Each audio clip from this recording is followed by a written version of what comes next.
gusto na nga nating pag-usapan ng tungkol dito sa ginawa po ni Chinita Princess dito kay Bernice. Alam nyo mga kakimpaw, after pong mabasa ni Kim Chu yung tweet ni Bernice, diba? After niyang i-reply ito, alam nyo ginawa ni Kim Chu? Blinak niya po ng bonggang-bongga mga kakimpaw. Kasi gusto nga po ng peace of mind ni Chinita Princess, ginugulo po nila, nakakaloka lang, diba? Sabi nga po ni Miss Chinita dito na accounts Facebook, after replyan ni Kimi ang bashers na si Bernice, gi-block siya agad ni Kimi. Go Kimi, tama lang yung ginawa mo Kimi, i-block mo yung mga toxic people na yan. Tapos sabi nga ni Mai, shame on you na block ka. Deserve mo naman yan. Working brain cell, hindi nakaka-working brain cell ang pag-glorify mo sa cheater na hindi pa din nagbabago after all these years.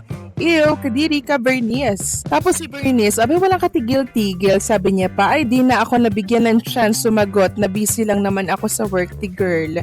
If that's the way you want to think at your big age, go, I am not sorry. Ayan, sumagot pa talaga si Bernice, mga kakimpaw, no? Nakakaloka din talaga tong babaeng to. Sino kaya tong babaeng to na nasa likod ng account na Bernice na to, no? So, hindi mo na kailangang sumagot dahil alam nyo, nakakagulo ka lang. Alam mo, nakakagulo ka lang. And syempre, si Chinita Princess, gusto ng peace of mind niyan. Ikaw, parang bubuyog na umaalingaw-ngaw dito sa tenga na para bang nakaka-apekto ka na girl. Kaya tigilan mo na yung pagiging nega mo. Hayaan mo si Chinita Princess dahil ayaw niya nang balikan nga yung nakaraan. Oo, sabihin natin na party pa rin ang buhay ni Kim Chu ang Emerald. Pero please lang, hindi naman sinabi na alalahanin itong muli. 'Di ba mga kakimpaw? Sapat na yung magkita lang sila dyan, magbeso-beso lang. For bilang wala namang issue dun. Meron kasing iba na ginagawan po ng mga kwento. 'Di ba na kesyo ganito, kesyo ganyan.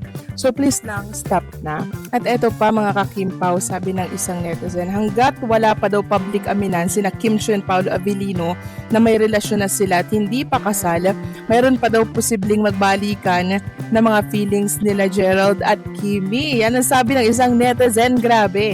Kaya ang dami ko nababasa mga kakimpaw na baka daw mapilitan or magmadali si Paolo Avellino na pakasalan agad si Chinita Princess. Yan po yung isa sa mga nababasa ko mga kakimpaw ha, na hindi malabong mangyari mga kakimpaw. Kasi sino ba namang lalaki ang gugustuhin na mabalik pa itong si Kim Chu sa ex niya? Pero ang tanong, babalikan ba siya ni Chinita Princess? Malinaw na po yung sinabi ni Kim Chu na past is past, never been back, at ang ex ay ex at never na silang magkakabalikan. As in, binuran niya na po sa buhay niya yung mga ex niya na nakasakit po sa kanya. Pwede silang maging magkaibigan, hanggang doon lang yun. Pero yung magkakabalikan, it's a big no mga kakimpaw. Sinabi na po yan ni Chinita Princess. Kaya yung mga nag-i-illusion dyan na magkakabalikan daw ng feelings, si Kim and Gerald Anderson, my goodness mga kakimpaw. Ang dami pong pinagdaanan ni Chinita Princess para makalimutan ang mababait na kahapon. At tingin nyo ba, gugustuhin niya ba pong ibalik yun matapos ng kanyang mga paghihira para malagpasan yun? No, hindi na po mga kakimpaw, kaya wag na silang umasa pa.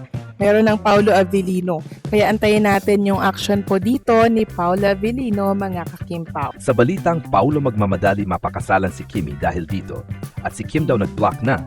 Klarong-klaro na isa na namang exaggerated, sensational at clickbait style na kwento ito na madalas nating makita sa fandom news o fan-made channels.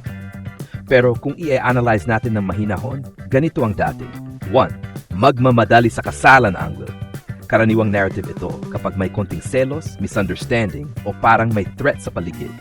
Ginagawa itong parang ultimatum si Paolo na parang na-pressure, nag-panic o biglang naging impulsive. Pero ang totoo, kung totoong seryoso si Paolo at Kim sa isa't isa, hindi nila kailangang madaliin. Ang maturity ni Paolo based sa mga real-life interviews ay hindi pa sugod, kaya malabong ganitong klaseng panic marriage ang mangyari. Number 2, Kim nag-block na. Ito ang pinaka-classic na drama twist. Sa totoong buhay, bihirang ibulgar ni Kim ang ganyang private move. At kung sakaling may hindi siya gusto, mas kilala siya sa pagiging direct, pero mahinahon, hindi yung biglang block na parang teleserye. Malamang na misinterpretation o out-of-context social media movement lang ito. Like pagpahinga sa IG, pag-limit ng comments o pag-unfollow ng fan pages, tapos ginawang block sa mga headline. 3. The real vibe? Mukhang pinapalabas na may nangyaring malaking tampuhan, may selos factor, o may isang situation na nag-trigger ng tension. Pero kung titingnan mo ang pattern ng lahat ng news na sinusundan mo, halos lahat ay may kilig, may tension, may pa-block pa selos, tapos ending, mas lalong lumalakas ang ship. Kaya high chance na ganito rin, overhyped drama para patuloy na pag-usapan ng Kim Pao at Gerald dynamic. Ano ang masasabi ko sa balitang ito?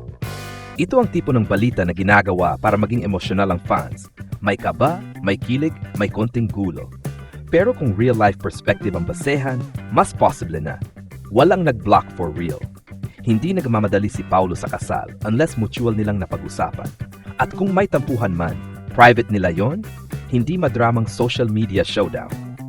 Sa dulo, ang pinakaklaro dito, kapag ang dalawang tao ay may strong connection, hindi nila hinahaya ang i-dictate ng pressure o outside noise ang big decisions tulad ng marriage. At honestly, kung may real issue man, mas lalong magpapatunay lang kung gaano ka-solid ang relasyon ng Kim Pao. Kasi kahit may intriga, sila pa rin ang trending sa puso ng mga fans. Kung pagbabasehan ng tonong panggulat ng balita, halatang gusto nitong pasabugin ang mga fans. May halong kilig, kabog, selos, at syempre, yung paborito ng lahat, mysterious drama. Pero kapag sinipat mo ng mas malalim, marami kang makikitang interesting na layers. 1. Paulo magmamadali sa kasalan. Drama o totoong pressure. Sa narrative na ibinabato ng headline, parang gusto nitong ipakita na nagpapanik si Paulo. Para bang may nangyaring sitwasyon na nagpa-accelerate ng feelings niya. Maaring tampuhan, selos, o isang eksenang nagpaisip sa kanya na baka mawala si Kim. Pero honestly, kilala si Paulo bilang isang tao na hindi padalos-dalos. Kung sakaling may desire man siyang mag-settle down, malamang matagal na nilang napag-uusapan privately, hindi dahil sa isang one-time drama. Pero in fairness ha, may charm din ang ganitong angle. Kasi, pinapakita na seryoso siya kay Kim, na hindi lang ito showbiz chemistry, na may takot siyang mawala ang taong mahal niya. Kaya para sa fans, kilig's panic, high emotional damage effect. Perfect formula. 2. Kim ng block na. Classic twist ng online showbiz world. Ito na yung twist na laging ginagamit para pasiklabin ang istorya. Pero kung iisipin mo, si Kim hindi maingay sa social media issues. Hindi rin siya impulsive at bihirang-bihira siyang makipag-away online. Kaya kapag may balitang nag-block siya, kadalasan maling interpretasyon, fan theory, or simpleng social media cleanup na ginawa niyang private.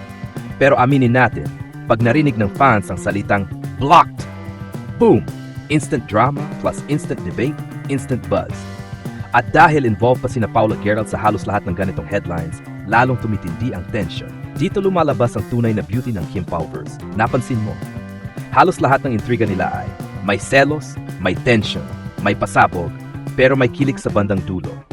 Kaya ang vibe nito, parang real-life teleserye na hindi mo alam kung scripted ba o destiny lang talaga ang gumagawa ng plot twist. At bawat drama, imbes na ikasira, mas nagpapalakas pa sa hype ng Kim Pao tandems. Kung i-assess ng realistic, hindi nagmamadali si Paulo sa castle dahil sa intriga.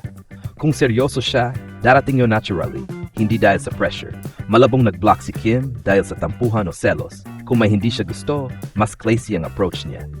But there might be something real behind the noise.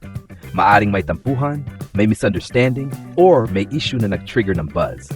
Normal yan sa anumang developing relationship. Pero ang pinaka-importante, patuloy silang pinag-usapan, patuloy silang trending, patuloy silang kinikilig ng fans. At sa showbiz, yan ang senyales na malakas ang chemistry at connection nila, on-cam or off-cam. Ang balitang ito ay tunay na roller coaster, puno ng hype, puno ng twists, at punong-puno ng emotions na gustong i-extract sa mga fans. Pero deep inside, nararamdaman mo, hindi ito buong katotohanan, pero hindi rin 100% invento. May maliit na real spark somewhere sa gitna ng oversized headline. At dahil dito, mas lalo lang nagiging exciting ang Kim Pao narrative. Ang masasabi ko dito, classic showbiz exaggeration at fan-driven narrative na ginawa para pataasin ang kilig, intriga at emosyon ng mga supporters. Halatang panggulat ang style, pero kapag inisa-isa mo ang daming questionable at sobrang pinalaking ang gulo. 1. Paulo magmamadali mapakasalan si Kimi. Sobrang inflated, hindi ganito ka-impulsive si Paulo sa totoong buhay. Kung may pag-uusap man tungkol sa future, ginagawa nila yon privately at maturely, hindi dahil sa biglaang drama o pressure. Kaya ang ganitong headline, pampakilig, hindi literal. Ginawa para mukhang sobrang in love si Paolo na parang natakot siyang maagaw si Kim. Kim nang block na. Pinaka-clickbait sa lahat. Kapag sinabing nag-block si Kim, boom, instant drama. Pero realistically, hindi siya maingay sa social media conflicts. Hindi rin siya impulsive to block people publicly. At kung may in-unfollow man siya, hindi yon ibig sabihin may malaking away. Ito ang tipo ng headline na ginawa lang para mukhang may tampuhan. May silos, may big revelation. 3. Ang pattern, laging may pasabog para buhay ang Kim Pao hype. Kung susundan mo lahat ng news sa mga nakaraang araw, may selos, may inis, may block, may pauwi, may pag-pick up, may kasalan, may tampuhan. Pero ending, mas lumalakas ang kilig. Ganito talaga kapag isang tandem ang mataas ang traction. Gumagawa ng mga panggulat na headlines kahit malayo sa actual reality. Number 4.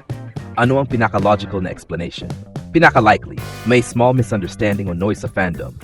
May movement si Kim sa social media na ininterpret agad ng fans.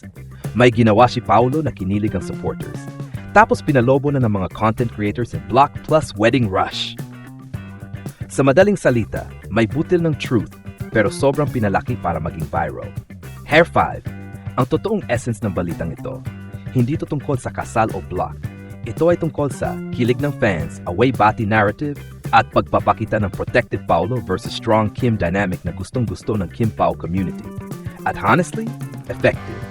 Kasi pinag-usapan ninyo, nagre-relasyon kayo emotionally sa story at nagkakaroon ng teleserye feels. Final na sasabi ko, hindi ito literal at hindi dapat kunin as fact, pero malakas ang entertainment value at mas nagpapainit sa chemistry ng Kim Pao.